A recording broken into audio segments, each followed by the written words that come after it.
আসসালামু আলাইকুম ওয়া রাহমাতুল্লাহি ওয়া বারাকাতুহু।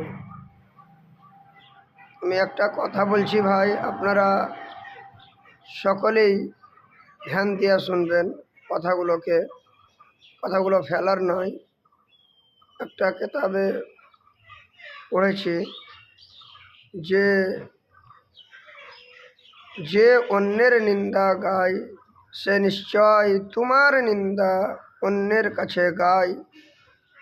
তাই আপনারা সাবধান হন এবং নিজের ঈমানকে বাঁচান। আখিরাতের ভয় করো, কবরের ভয় করো, হাসরের ভয় করো, নচেত আপনাদের কিয়ামতের ময়দানের দিন শাফাআত হবে না। কথাটা কি? যে অন্যের নিন্দা গায় সে নিশ্চয় তোমার নিন্দা অন্যের কাছে গায়। এটা কথার মানে হচ্ছে যে আপনি ভাবেন না যে আমি অন্য জনের নিন্দা গাই তো আমি হয়তো ভালো না, তোমার নিন্দাও অন্য জায়গাতে ফের হয়। তাই নিজে আপনারা বাঁচার চেষ্টা করুন। আসসালামু আলাইকুম ওয়া রাহমাতুল্লাহি ওয়া বারাকাতুহু।